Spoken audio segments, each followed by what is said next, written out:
Hello, good morning. I'm here solo today. Terralina and Fran are busy with a conference. So it's just me. How are you guys? We're going to make this short and sweet because, of course, there's a part two that I do on my page, Terry Johnson Online. So I've shared the post in the BizChicks group. It's on my website. It's on my Facebook and my YouTube. So if you want to join me, it's terryjohnsononline.live. I will put the URL up. URL. Ooh, URL up later. So how's everybody doing? We are going to talk today about marketing because every week at this time on the Biz Chicks 8 a.m. Pacific time, 11. I was going to say 11:30, 11 a.m. Eastern time, we talk about digital marketing. So I usually bring you a topic every week. Terralina and I are here to discuss it. As you can see, it is just me today. Little lonely me. All right, so let's get started. Let me get my notes. Um, Hold on, let me type in. Just type in. Hold on, guys. I should have had this copied. There we go. All right, so I put in the link to join the second part, which usually I go into a little bit more discussion and more in-depth details in my iPad. I didn't change. I usually change it to dark mode, which I didn't do today. All right, let's see who we have here. If you're here, say hi.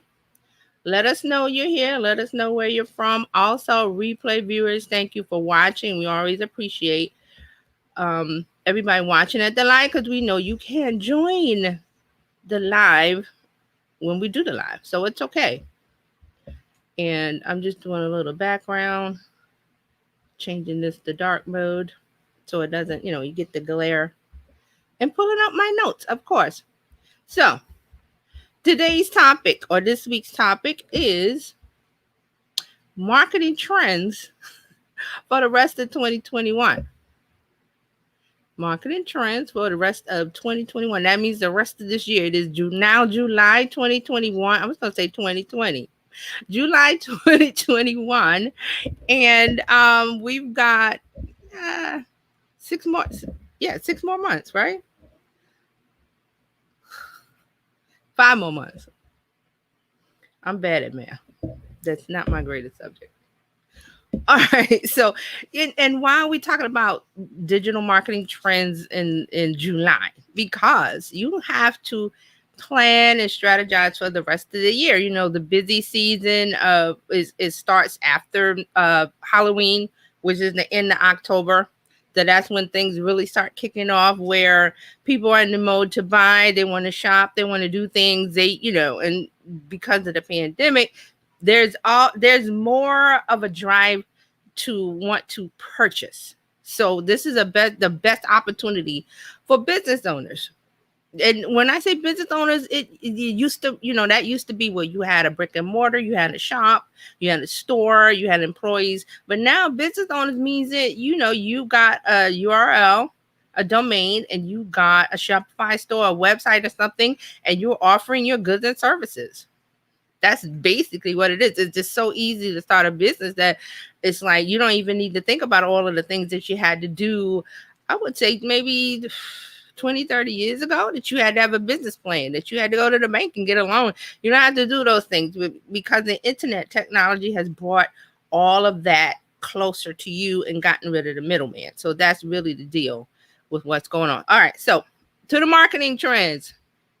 Now, one of those marketing trends, and some of these are old. When I mean trends, I don't mean, oh, this is the new thing, brand new. No, it could be something old that is gaining momentum. And a few things on my list have done that. Email marketing is one. So, and why? Because you're like, oh, well, email marketing has been around forever.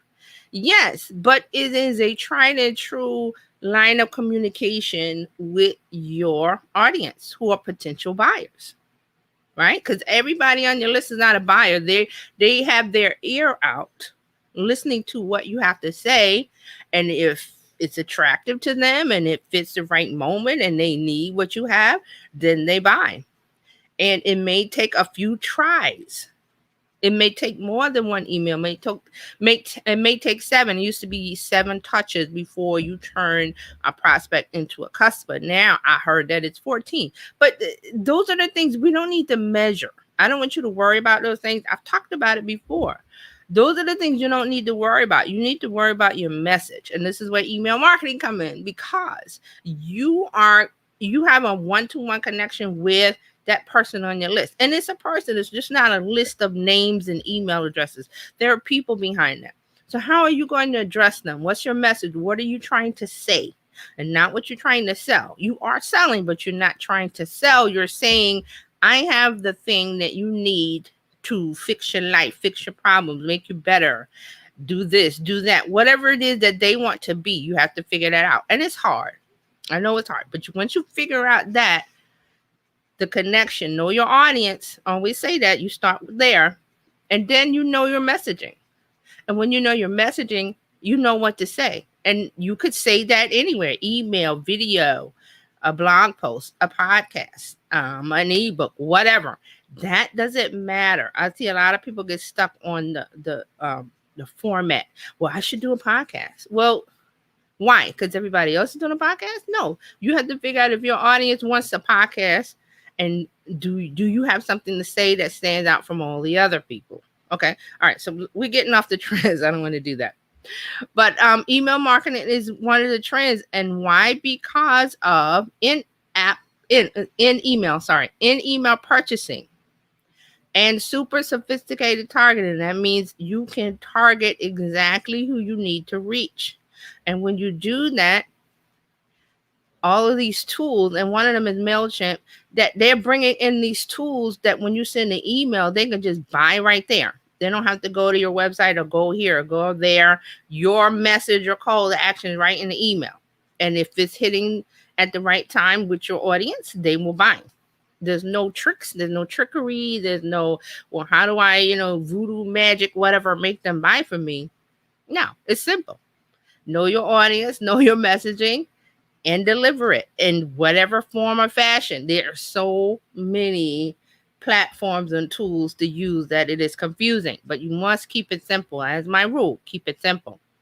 Okay, so I want to read this in my notes. So MailChimp has a plan in action where the users will have access to more data, allowing them to do super sophisticated targeting based on a person's history, Google search, most visited websites, and most used apps, customer service interactions, and much more. So MailChimp is going to put this where subscribers will be able to make purchases right inside of a marketing campaign. So let's make that simple. Right inside of a marketing campaign. That's your message.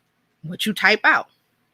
Hey, I did, you tell a story or say something personal or get right to it. However your voice is. And when I say your voice, I mean your brand voice. How do you speak to people? For example, Wendy's has the brand voice when you go to their social media. They have a playful, is it snarky? But I know it's playful. But that is their marketing, their brand voice, whereas a bank would have a different brand voice based on, you see, how they want to be perceived by the customer. Okay, so once you have all that down, you can use email marketing. It's here. It's been here for a while. How old is email? I think the 70s, I want to think.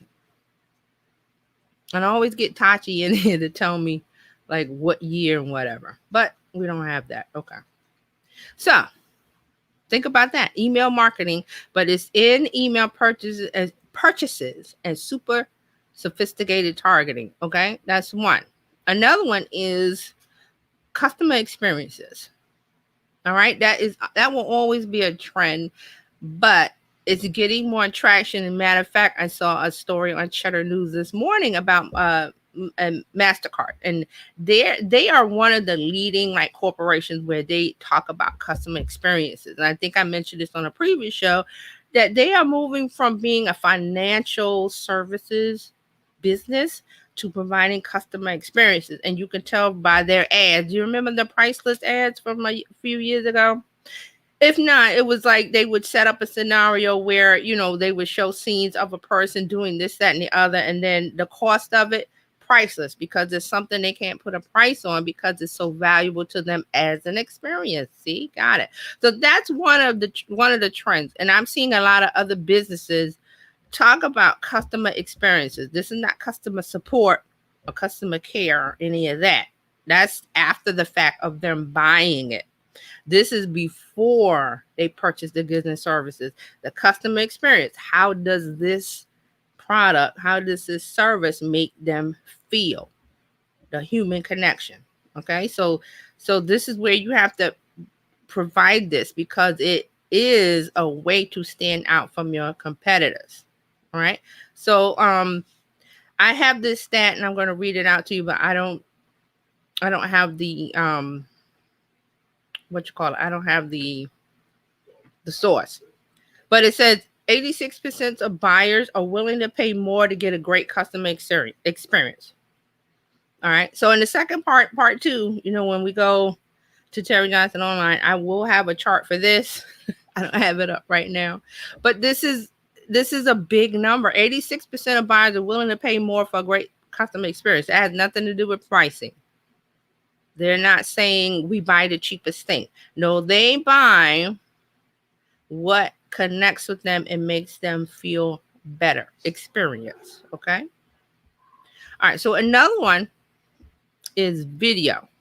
Now, this is a big topic, which I only have a few more minutes, but join me on the second part. We'll talk more about it.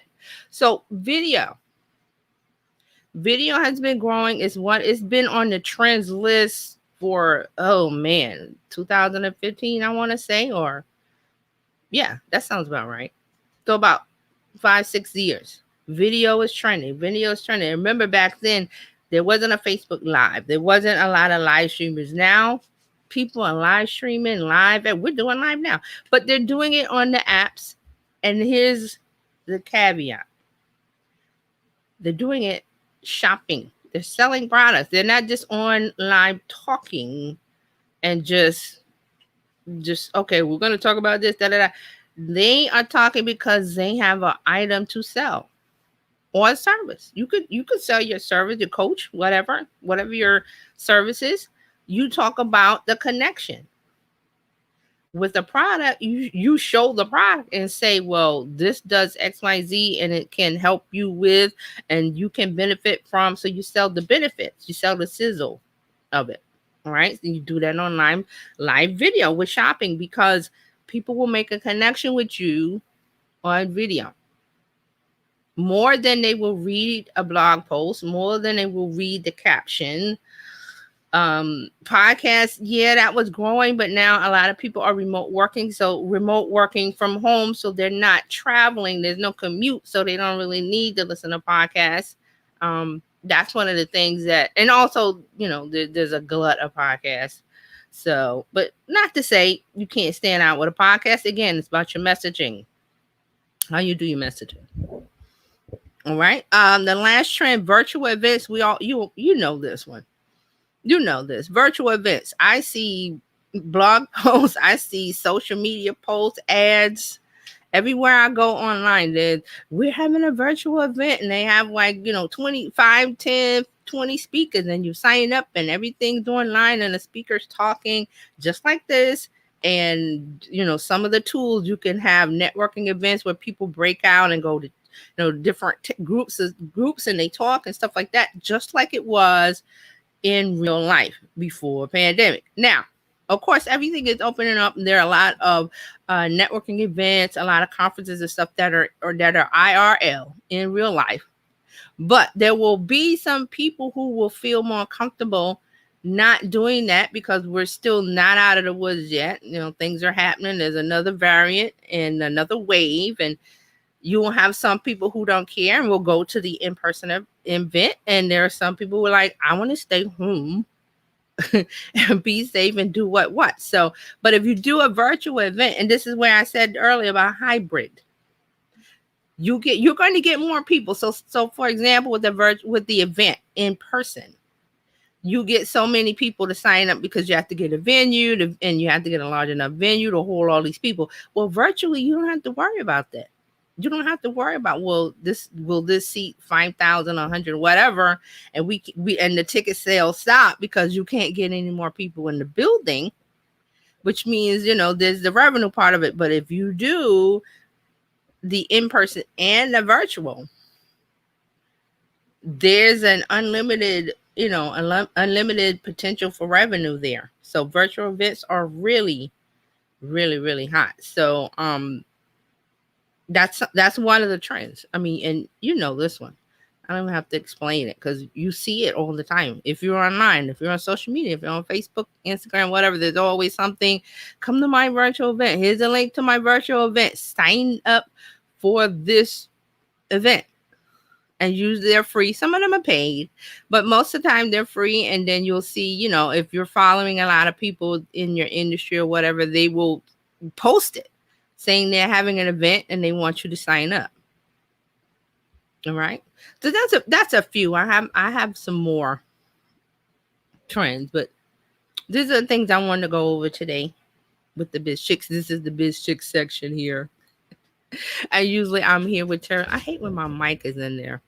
And usually Taralina is here with me, but they are busy doing a conference. See, an in-person conference. All right. So let me find the branding because Taralina usually runs this to show you. Here we go. All right. So join me in a few minutes. You can go to the Biz Chicks group. You can go to the Biz Chicks page. You can go to my page, and I'm trying to find the graphic. Here it is. Got it. All right, so you can join me here, Terry Johnson Online .live. You can find it at the Biz Chick Facebook page and the Biz Chick Facebook group. Yes. They're all there. There's all posts. Now, when you go to the Biz Chicks page or group, you have to click on the post to go into the video because otherwise I won't see your comments. Your comments will be on their page. But if you click on the post, it takes you to my page. And then, we'll have some fun with that. All right. Okay. So thank you for watching today. Next week we'll be back with Taralina, I hope. And I forgot the tagline. She usually here to do all that, but you wanna go. What is it? Go to the front of your online. I think what it is. I'm messing it up. So Taralina will be back next week, and we'll be back with more marketing chat. Digital marketing for business. Thank you all for watching. And I forgot to say who I am. I'm Terry Johnson from Terry Johnson Online, digital marketing strategist. And we usually do this every week. So if you're new to this show, this is what's happening. So join us next week at the same time. And there'll be 2 people here and we'll have more laughs. Okay. All right. Thank you. And again, Terry usually does this. And I found it. All right, bye.